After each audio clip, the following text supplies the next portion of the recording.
के गुरुद्वारा पहुंचे हुए हैं मुख्यमंत्री योगी आदित्यनाथ, बीजेपी राष्ट्रीय अध्यक्ष जेपी नड्डा जी। बता दें आपको कि आज कानपुर दौरा है बीजेपी राष्ट्रीय अध्यक्ष जेपी नड्डा और मुख्यमंत्री योगी आदित्यनाथ कानपुर पहुंचे हुए हैं। ये सीधी तस्वीर हम आपको दिखा रहे हैं कानपुर से।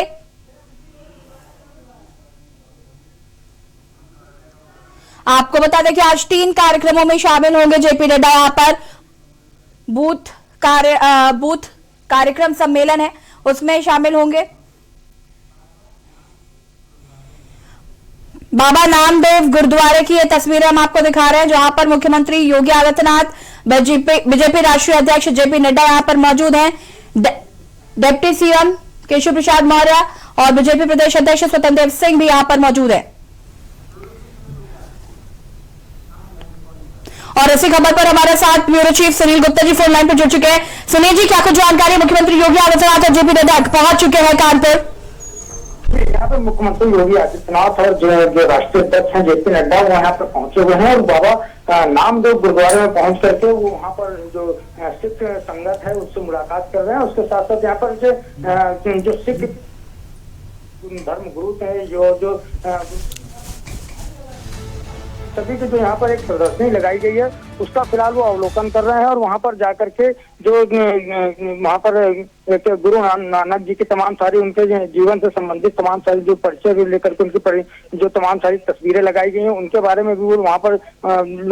सिख समाज के लोगों से बातचीत कर रहे हैं। और अभी कुछ देर तक करीब 10 मिनट तक उनका यहाँ पे कार्यक्रम है और यहाँ पर जो जेपी नड्डा जी हैं राष्ट्रीय अध्यक्ष हैं वो भी उनके साथ में पहुंचे हुए हैं और वो जाकर उन्होंने जो सभी सिख समाज के लोग हैं उनसे बातचीत की। खास करके इसमें जो पंजाबी अकादमी के उपाध्यक्ष हैं गुरविंदर सिंह छाबड़ा, उनके साथ वो इस बारे में उनको एक जानकारी दे रहे हैं कि किस गुरु ने किस तरीके से तमाम सारी परिस्थितियों के बीच में पढ़ करके उस समाज को आगे बढ़ाने के लिए किस तरीके से उन्होंने संघर्ष किया, उसके बारे में उनकी तमाम सारी जो कार्यशैलियां थी उससे उनको अवगत करा रहे हैं। क्योंकि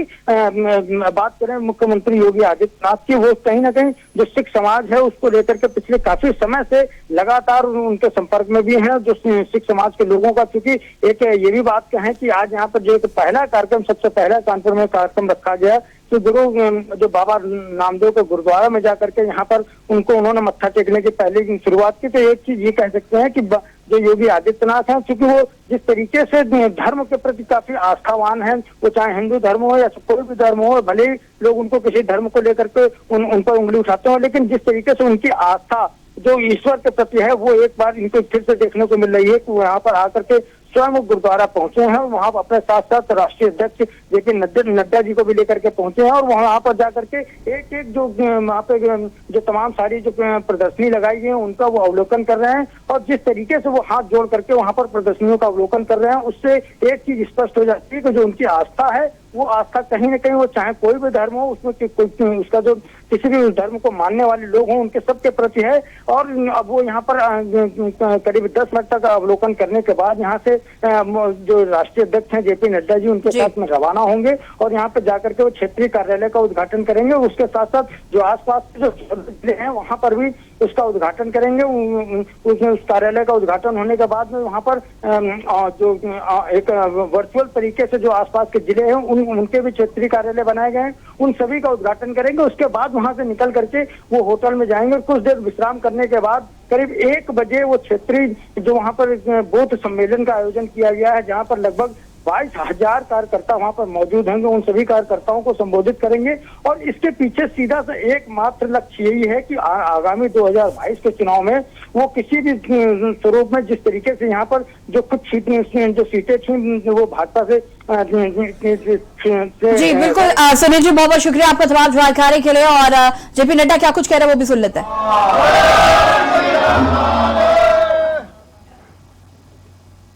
गुरु के चरणों में यहाँ पर एकत्र आए हमारे यशस्वी और ऊर्जावान मुख्यमंत्री सम्माननीय योगी आदित्यनाथ जी, हमारे प्रदेश के अध्यक्ष श्री स्वतंत्र देव जी, हमारे प्रभारी श्री राधा मोहन जी, प्रदेश के मुख्यमंत्री सम्मानित मौर्य जी, हमारे यहाँ के लोकप्रिय सांसद श्री सत्यदेव पचौरी जी, हमारे ग्रामीण क्षेत्र के सांसद भोले सिंह जी, महेश त्रिवेदी जी हमारे विधायक, हमारे अपने इस गुरुद्वारा से जुड़े हुए सभी संतगण,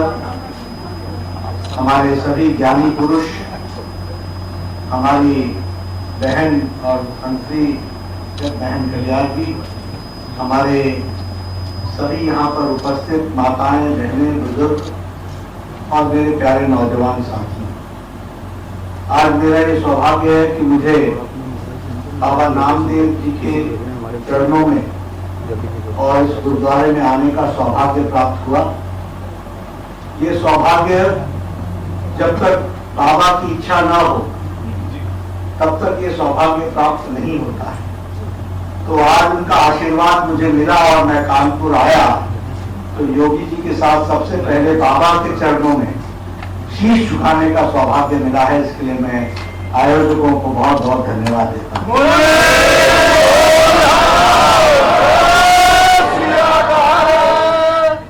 यह बाबा नामदेव जी के नाम पर इस गुरुद्वारे को हम सब लोग जानते हैं और हम सब लोग जानते हैं कि 12वीं शताब्दी में जिस तरीके से एक संत पुरुष ने अपने जीवन में सत्य की खोज में निकलते हुए महाराष्ट्र से यात्रा करते हुए और संत ज्ञानेश्वर जी के सानिध्य में सारे महाराष्ट्र का भ्रमण करते हुए और उनके परलोक सिधार जाने के बाद सारे भारत का भ्रमण करते हुए और लगभग 18 वर्ष गुरुदासपुर के पास वहां भी भ्रमण करते हुए हमारे गुरु रामदेव जी ने ईश्वर के एक बार नहीं 72 बार दर्शन किए और उन्होंने उसकी लीला को भी देखा, उसको जाना, उसको पहचाना। ऐसे संत, ऐसे महापुरुष, ऐसे गुरु का गुरुद्वारे के नाम पर नामदेव जी के गुरुद्वारे में आना और उनके नाम पर गुरुद्वारा होना, यह अपने आप में हम सब लोगों को प्रेरणा भी देता है, दृष्टि भी देता है और दिशा भी देता है। ऐसे यहाँ पर आने पर मैं गुरु जी के नाम पर शीश झुकाता हूँ, नमन करता हूँ और आप सब लोगों के माध्यम से जो प्रेरणा मिलती है उसको जो गुरु जी ने जिन्होंने मराठी में भी, जिन्होंने पंजाबी में भी, गुरुमुखी में भी और जिन्होंने अन्य भाषाओं में रचनाएं की, हिंदी में भी रचना की, ऐसे गुरु नामदेव जी के प्रति मैं शीश झुकाते हुए अपने साथियों के साथ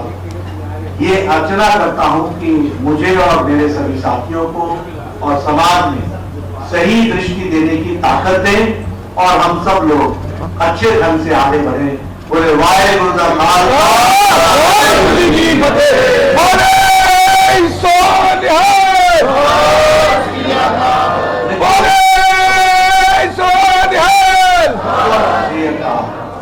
मित्रों, गुरु के चरणों में हम आए हैं और गुरु से हम आशीर्वाद लेने के लिए आए हैं, इसलिए यहाँ पर कोई राजनीतिक विषय में नहीं रखना चाहता, लेकिन गुरु से संबंधित और हमारे गुरु ग्रंथ साहब से संबंधित विषयों को जरूर महत्व में रखना चाहता। वैसे अगर कहा जाए तो हमारे सिख भाइयों के लिए लंबे समय तक इस देश में बहुत लोगों ने शासन किया, लेकिन जब करने की बारी आई तो मैं यहां पर एक पार्टी के सिपाही के नाते गुरु नामदेव जी के चरणों में शीश झुकाते, गुरु ग्रंथ साहब जी के चरणों में शीश झुकाकर इस बात को गौरव से कह सकता हूं कि जो काम सिख समुदाय और सिख भाइयों के लिए हमारे यशस्वी प्रधानमंत्री मोदी जी ने किया वो किसी ने नहीं किया है, मैं गौरव चाहे वो हिंदू मैरिज एक्ट के तहत जो परिवर्तन करके सिख भाइयों को जो सुविधा देनी थी उसका विषय हो, फिर चाहे वो हरमंदिर साहब को फॉरेन कंट्रीब्यूशन के लिए रेगुलेशन एक्ट के तहत कंट्रीब्यूशन करने का अधिकार देने का सवाल हो, उसके प्रति जो मोदी जी ने नियमों में परिवर्तन करके सारी दुनिया से हरमंदिर साहब को जो अर्चना मिलती है उसको एक सही रूप में आगे बढ़ाने के लिए उसका योगदान हो। फिर चाहे लंगर पर से जीएसटी उठाने का सवाल हो, फिर चाहे वो ब्लैकलिस्ट के नामों की संख्या को हटाने का नाम हो और उसमें सिर्फ अब 352-54 में सिर्फ 2 रह गए हैं, बाकी सभी ब्लैकलिस्ट से हट गए हैं, इस बात को करने का काम हो। फिर चाहे वह गुरु नानक देव यूनिवर्सिटी में गुरु नानक देव जी के लिए रिसर्च स्टडी के लिए उसके लिए चेयर का प्रबंध करने का विषय हो, उसकी स्टडी करने का विषय हो, या फिर गुरु ग्रंथ साहब को विभिन्न भाषाओं में अनुवाद करके ज्यादा से ज्यादा गुरु नानक देव जी का संदेश जा सके, इसको पूरा करने का सवाल हो। ये सारे विषय को आदरणीय प्रधानमंत्री मोदी जी ने अपने कार्यकाल में पूरा करके दिया है और सिख समुदाय के लिए जो उनकी वर्षों की मांग थी उसके लिए रास्ता दिया है, उसको पूरा किया है। हम करतारपुर के कॉरिडोर का विषय जानते हैं, पहले खोलना फिर कोरोना के कारण रुक जाना फिर उसको खोलना, ये अपने आप में बताता है कि हमारा जो संबंध है और जो हम सबका साथ, सबका विकास, सबका विश्वास, सबका प्रयास, इसको सिर्फ शब्दों में ही नहीं, इसको कर्तव्य में भी परिवर्तित करके दिखा रहे हैं, उसको मोदी जी ने किया है, ये मैं कह सकता हूँ। अच्छा नहीं लगता, लेकिन आज खुशी के अवसर पर दुख की बात याद की जाए, लेकिन बिना दुख के सुख का आनंद भी नहीं होता। हमें याद है कि 2 हमारे सेवादार इसी गुरु नानक देव इसी परिसर में, दूसरे वाला जो इससे पहले जिसके नाम से ये बना सब्जी मंडी किदवई नगर, तो वो भी 1984 के दंगों में जिस तरीके से हुआ था, इस पर भी एसआईटी बैठाकर और कोई कितना भी प्रतिभाशाली और प्रभावशाली हो उसको जेल की सलाखों में पहुंचाने का काम किया, तो यशस्वी प्रधानमंत्री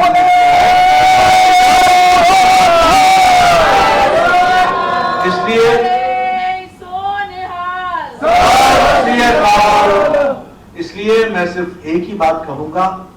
कि हम सब लोग इस दृष्टि को लेकर के चलते हैं कि समाज को सबको आगे, सब में खुशहाली आए, सब में सबके जीवन मंगलमय हो, सब आगे बढ़ सके, सही दृष्टि से बढ़ सके और गुरु के चरणों से ये आशीर्वाद लेकर के और प्रेरणा लेकर के। और मुझे यहाँ आने का जब सौभाग्य मिला, आज मैं आपके सामने ये भी कहना चाहूंगा कि अफगानिस्तान से भी गुरु ग्रंथ साहब को सही तरीके से लाने का काम किया है, तो वह भी यशस्वी प्रधानमंत्री मोदी जी के नेतृत्व में हुआ है, इसको हमको समझना चाहिए। तो इसलिए मुझे यहाँ आने का सौभाग्य मिला, मैं अपना इसको सौभाग्य मानता हूँ और मैं धन्य हुआ हूँ और बाबा रामदेव जी के चरणों से आशीर्वाद लेकर के, ताकत लेकर के जा रहा हूँ कि उनके बताए रास्ते पर चलते हुए समाज की सेवा करने में हम कोई कसर नहीं छोड़ेंगे और उनके बताए रास्ते पर चलकर आगे बढ़ेंगे। इन्हीं शब्दों के साथ वाहेगुरु दा खालसा, जो बोले सोनिया।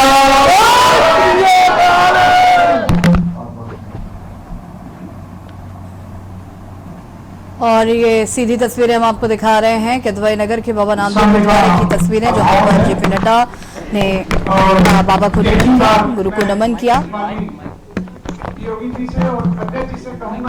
और यहाँ पर वक्त हो गया एक छोटे से ब्रेक का, जल्द हाजिर होता है।